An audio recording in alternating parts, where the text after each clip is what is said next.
زورا چیزو پختون میلی رهبر سرا زورا چیزو پختون میلی رهبر سرا اوس به فیصله کو اوس به فیصله اوس به فیصله کو اوس به فیصله اوس به فیصله کو اوس به فیصله اوس به فیصله کو.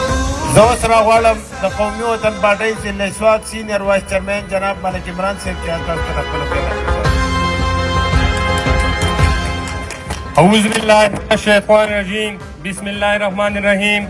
دلته ولاړ د پی ډي ایم ټولو پارټیانو قایدین، دلته ولاړ د میډیا والا ملګري او د سوات ته مختلف الخونه چې کم کسان راغلي، زموږ نران بادران مشران کشران ټول ته په جماعت سلام علیکم.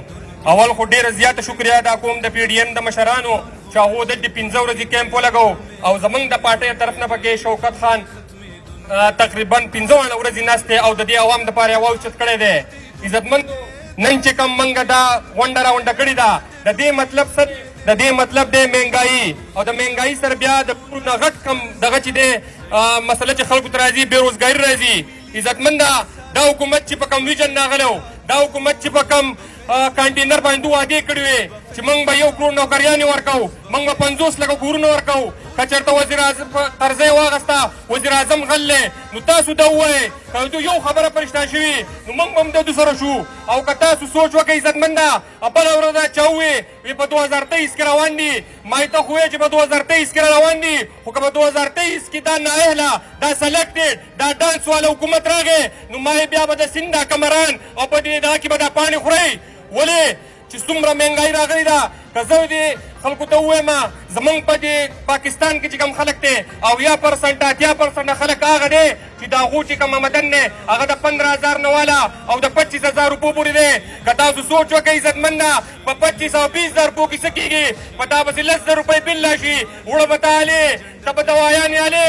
زه تاسو ته دا وایم چې قسم په خدای خلک په خودکشیانو باندې دغه شوی دی مجبوره شوی دی. عزتمنده دلته پکې ډي سي بل څه 144 دفعې ورکړې ده. د دې ډي سي ته وایم چې تا خو دا حکومت خلاص کړي، خو د دې عوام نه به دې څو خلاصوي؟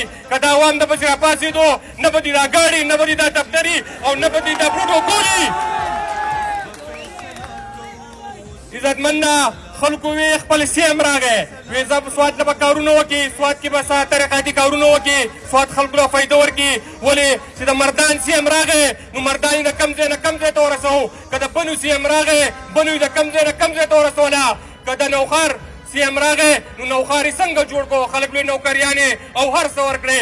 او موږ اورېدلي وو و په پیپلو کې جالي چې کوم دی هغه نوکران کوي.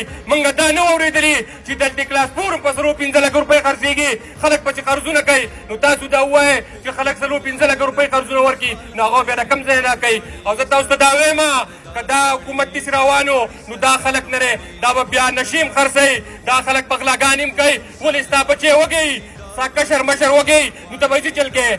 عزتمندو زه دې سی ایم ته دا وایم چې نه دې ټیکس منو، نه دې دا کالجو دې پرایوټایز کې دا منو او نه دې نور څه اقدامونه منو. او انشاءالله تعالی موږ ته خپل مشر ملي رهبر آفتاب احمد خان شیرپاو دا خبره کړې ده که ستاسو دا سوات ته عوام په سر باندې کار کېږي نو دوی قربان دی. او انشاءالله تعالی په هر فورم به درسره ولاړ یو. دا خپلې خبرې په یو شعر ختمومه وایي دلته یو دستور دی تور د سپین او سپین ته تور وایي زه ورته شیشه نیسم په دقې ګنهګار یم. والسلام.